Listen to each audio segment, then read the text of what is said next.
প্রিয় শিক্ষার্থীবৃন্দ, আসসালামু আলাইকুম। আশা করি তোমরা সকলে সুস্থ আছো, নিরাপদে আছো এবং ঘরেই থাকছো। তোমাদের সুস্থতা কামনা করে আমরা আজকে আমাদের শ্রেণী কার্যক্রম শুরু করছি। আজকে আমাদের পাঠের বিষয় অর্থনীতি দ্বিতীয় পত্রের নবম অধ্যায়ের দ্বিতীয় পাঠ, সরকারি আয় ব্যয় ধারণা, concept of government revenue and expenditure, সরকারি আয় ব্যয় ধারণা। হ্যাঁ, এই পর্যায়ে আমরা বিষয়টিকে বিষয়ভিত্তিক আলোচনা করার চেষ্টা করব, যেখানে আমাদের প্রথম থাকবে সরকারি আয় ব্যয়ের উৎসটা কি, সরকারি আয় ব্যয় কি, সরকারি আয় ব্যয়ের যে উৎস সেটার কর্মকাণ্ডগুলো কি এবং লক্ষ্য বা উদ্দেশ্য কি, এ নিয়ে আলোচনা করব।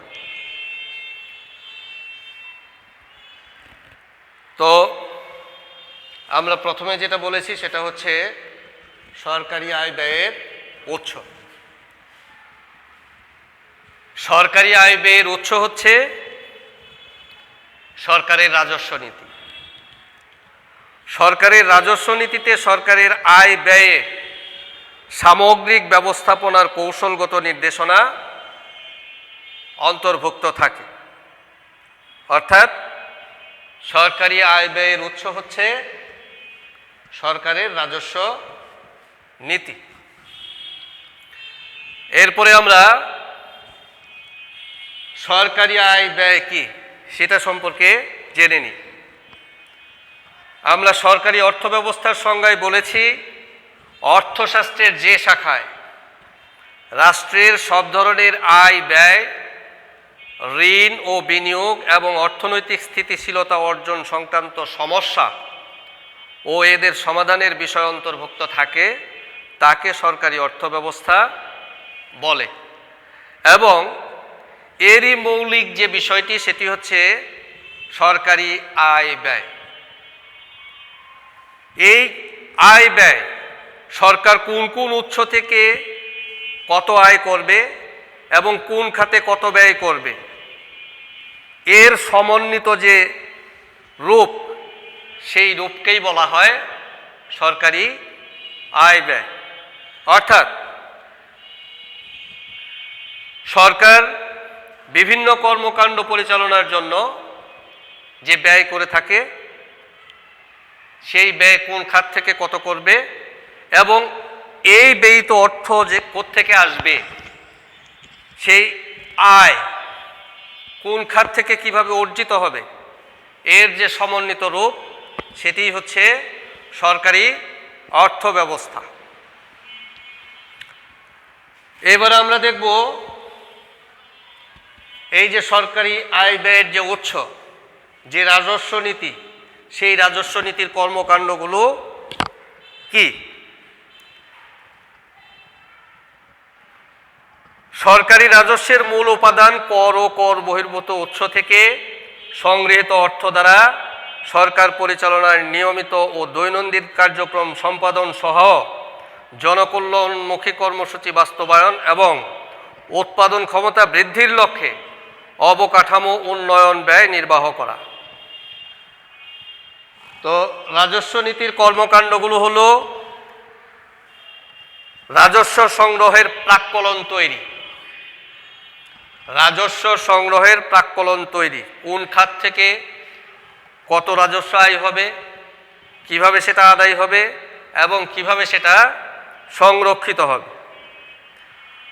খ, ব্যয় কার্যক্রমের পরিকল্পনা প্রণয়ন, কোন খাতে কত ব্যয় করা হবে, কিভাবে ব্যয় করা হবে, কারা ব্যয় করবে, এই বিষয়গুলো। এবং গ হচ্ছে সম্ভাব্য বাজেট ঘাটতি অর্থায়নের উৎসসমূহ চিহ্নিত করা। হ্যাঁ, এখানে কি, এখানে সাধারণত তৃতীয় বিশ্বের দেশসমূহ ঘাটতি বাজেট প্রণয়ন করে থাকে, সেই ঘাটতি কিভাবে পূরণ করা হবে, কোন উৎস থেকে আসবে, কিভাবে আসবে, সেটা চিহ্নিত করা।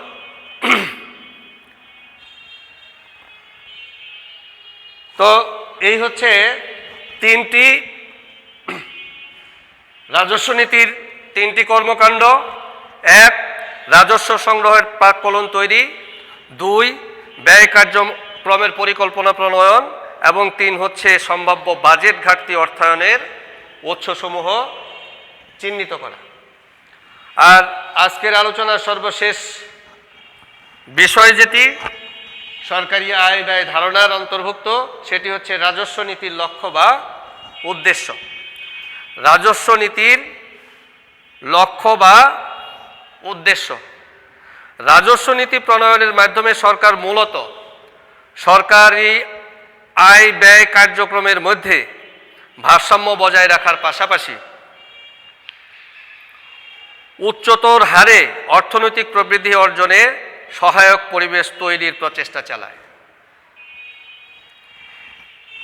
রাজস্ব নীতি মানব সম্পদ উন্নয়নে প্রয়োজনীয় সম্পদ সঞ্চালনে অত্যন্ত গুরুত্বপূর্ণ ভূমিকা পালন করে, যাতে করে কর্মসংস্থানের অধিকতর সুযোগ সৃষ্টি হয় এবং দ্রুত দারিদ্র্য নিরসনের লক্ষ্যমাত্রা অর্জন করে জনগণের জীবনযাত্রার মান উন্নত করা সম্ভব হয়। তাহলে এর লক্ষ্য বা উদ্দেশ্যগুলো কি এবং সেটা কিভাবে অর্জন করা হবে সে সম্পর্কিত দিক নির্দেশনা রাজস্ব নীতির লক্ষ্য বা উদ্দেশ্যে আলোচিত হয়ে থাকে। সর্বশেষ যেটা সেটি হচ্ছে কি, জনগণের জীবন মান উন্নয়ন। সেটা কিভাবে হবে? সরকারের আয় ব্যয় কার্যক্রমের মধ্যে ভারসাম্য বজায় রাখতে হবে, উচ্চতর হারে অর্থনৈতিক প্রবৃদ্ধি অর্জনে সহায়ক পরিবেশ তৈরি করতে হবে এবং মানব সম্পদ উন্নয়নে প্রয়োজনীয় সম্পদ সঞ্চালনে অত্যন্ত গুরুত্বপূর্ণ ভূমিকা পালন করে থাকে এই রাজস্ব নীতি। আর এতে করে কর্মসংস্থানের অধিক সুযোগ সৃষ্টি হয়, দ্রুত দারিদ্র্য নিরসন হয় এবং জনগণের জীবনমান উন্নত হয়। তাহলে জনগণের দ্রুত দারিদ্র্য নিরসনের লক্ষ্যমাত্রা অর্জন করে জনগণের জীবনমান উন্নত করা হচ্ছে রাজস্ব নীতির লক্ষ্য বা উদ্দেশ্য। সুতরাং সরকারি আয় ব্যয়ের মাধ্যমেই সরকারি অর্থ ব্যবস্থার মূল লক্ষ্য বাস্তবায়িত হয়। এবারে আমরা সরকারি আয় ব্যয় ধারণার একটি চিত্র দেখার চেষ্টা করি।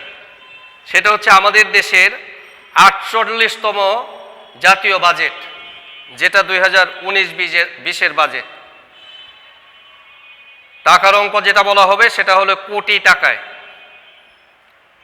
এই বাজেটের ৪৮তম জাতীয় বাজেটের আকার ছিল ৫,২৩,১৯০ কোটি টাকার। এর মধ্যে উন্নয়ন বাজেট ছিল ২,১১,৬৮৩ কোটি টাকা আর অনুন্নয়ন বাজেট ছিল ৩,১১,৫০৭ কোটি টাকা।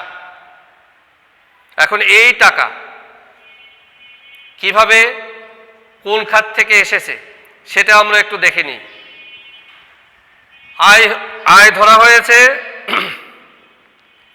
৩,৮১,৯৭৮ কোটি টাকা, যেটা যে খাত থেকে যেভাবে আসবে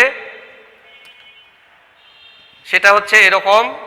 আয় ও মুনাফা থেকে কর ১,১৩,৯১২ কোটি টাকা, মূল্য সংযোজন কর ১,২৩,০৬৭ কোটি টাকা, সম্পূরক শুল্ক 48,153 কোটি টাকা, আমদানি শুল্ক 36,498 কোটি টাকা, এনবিআর এর অন্যান্য আদায় 3,970 কোটি টাকা, এনবিআর এর বাইরের আদায় 14,500 কোটি টাকা, কর ব্যতীত রাজস্ব 37,710 কোটি টাকা, আর বিদেশি অনুদান ছিল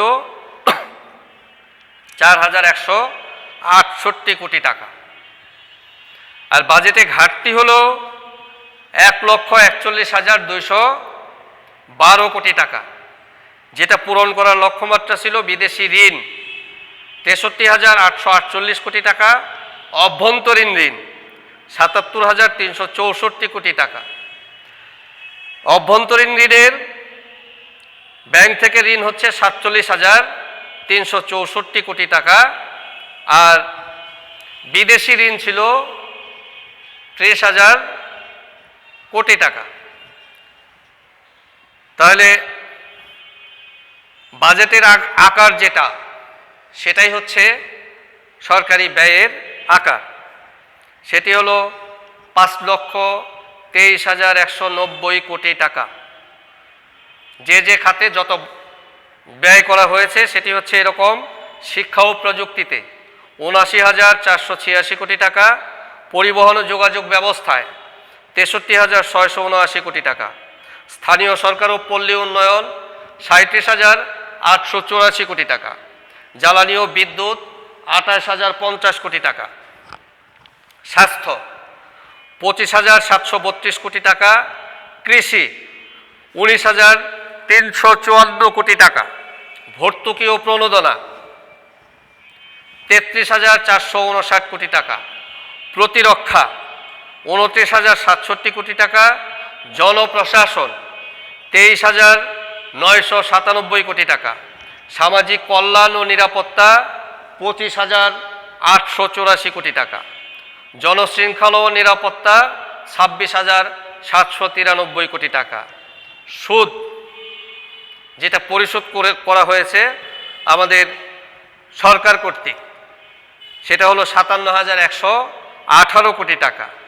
পেনশন ও গ্র্যাচুইটি 27,118 কোটি টাকা, আর অন্যান্য খাতে 45,569 কোটি টাকা। এক্ষেত্রে এই বাজেটে জিডিপি প্রবৃদ্ধির লক্ষ্যমাত্রা ধরা হয়েছে 8.2% এবং মূল্যস্ফীতি ধরা হয়েছে 5.5%। কিন্তু এ অর্থ বছরের দ্বিতীয়ার্ধে আমরা এখন যে অবস্থার মধ্যে আছি, বিশ্বব্যাপী করোনা ভাইরাসের মহামারীতে বাংলাদেশও ঘোষিত এ বাজেটের অনেক লক্ষ্যে পৌঁছাতে সমস্যায় পড়েছে অলরেডি। এই হচ্ছে সরকারি আয় ব্যয় ধারণার প্রাথমিক আলোচনা। পরের ক্লাসে আমরা সরাসরি সরকারি আয় ব্যয় ধারণা থেকে সরকারি আয়কে আলাদা করে আলোচনা করব। তো তোমরা ভালো থাকো, সুস্থ থাকো, নিরাপদে থাকো, ঘরেই থাকো। আজকের মতো এখানেই শেষ করছি। আল্লাহ হাফেজ।